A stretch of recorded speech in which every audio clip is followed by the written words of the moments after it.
अब हमारे साथ मध्य पूर्व विशेषज्ञ जालिया जियादा हैं। जालिया, आई 24 न्यूज इंग्लिश पर आपका स्वागत है।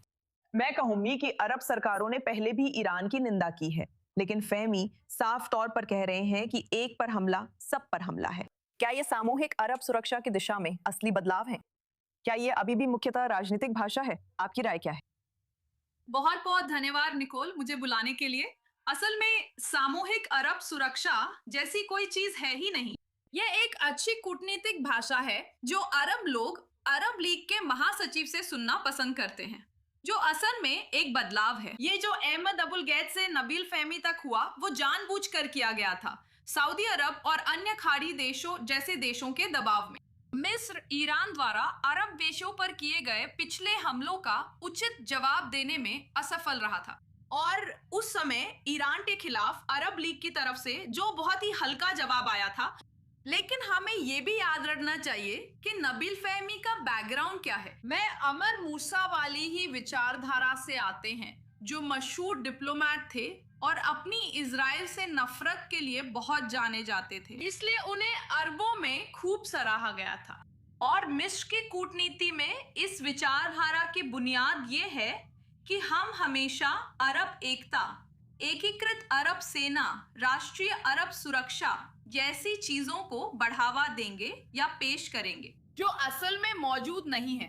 इससे पहले ऐसी कोई चीज बनाने की सभी कोशिशें नाकाम रही। तो ये एक अच्छी कूटनीतिक बयानबाजी है, लेकिन मुझे नहीं लगता कि इससे कोई असली कार्रवाई होगी। क्या इससे फहमी की प्राथमिकताओं का पता चलता है? ये उनका पहला संदेश है जब वो अरब लीग के महासचिव बने हैं। ये दर्शाता है कि वो संगठन को किस दिशा में ले जाना चाहते हैं। निकोल, आपने अभी जो सवाल पूछा है वो बहुत ही दिलचस्प है, क्योंकि असल में जिन प्राथमिकताओं का उन्होंने उल्लेख किया अपने कार्यकाल के लिए, जो उनका जनादेश है अरब लीग में उनकी नई स्थिति के लिए, उन्होंने बस वही भाषा दोहराई है, सच कहूं तो, जिसकी वजह से क्षेत्र में इतनी सारी संकटें आई, जिनका सबसे पहला शिकार अरब लोग ही बने। तो जाहिर है उन्होंने इस बात पर जोर देना जारी रखा कि इजराइल क्षेत्र की सबसे बड़ी समस्या है और फिलिस्तीनी मुद्दा सबसे बड़ी प्राथमिकता होनी चाहिए। उन्होंने इसी दौरान ईरान के अरब देशों पर आक्रामकता के लिए आलोचना भी की। उन्होंने इजराइल को ईरानी शासन के बराबर रखा। मेरा मतलब है, ये सुनकर बहुत हैरानी हुई जब उन्होंने कहा कि इजराइल भी अरब देशों पर आक्रामकता कर रहा है, और इसमें उन्होंने इजराइल के हिजबुल्लाह के खिलाफ युद्ध का जिक्र किया। लेकिन सच कहे तो अगर इजराइल अभी हिजबुल्लाह को नियंत्रित या उस पर हमला नहीं कर रहा है, असल में मिस्र खुद जहां से वो आते हैं असली मुसीबत में पड़ जाता। जैसे हौती इस क्षेत्रीय युद्ध में शामिल होने की कोशिश कर रहे हैं, जो हम अभी बनते हुए देख रहे हैं।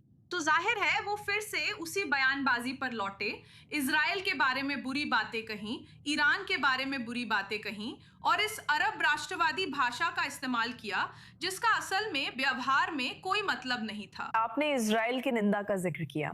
उन्होंने पिछले हफ्ते रामल्ला यात्रा रोकने के लिए भी इजराइल की आलोचना की थी।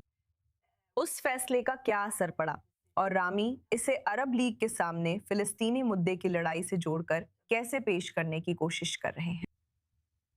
विडंबना ये है कि वास्तव में इजराइल ने उन्हें रोकने या वो शो करने से रोकने में कामयाबी हासिल की जो वो करना चाहते थे। अरब लीग के महासचिव के रूप में उनके कार्यकाल की शुरुआत ही इस बात का अच्छा संकेत है कि अरब लीग वास्तव में कितनी कमजोर है या यह कितनी बेकार है। और मुझे लगता है कि उनके दौरे का मकसद सिर्फ ये दिखावा करना था कि हम यहाँ हैं, हम इसी तरह वापस जा सकते हैं। एक बार फिर वो वही दोहराने की कोशिश कर रहे हैं जो अम्र मूसा ने अरब लीग के महासचिव रहते हुए किया था, जब उन्होंने गाजा और वेस्ट बैंक के कई दौरे किए थे, और बस ये दिखाने के लिए कि नियंत्रण हमारे हाथ में है। लेकिन असलियत ये नहीं है, ये हकीकत नहीं है।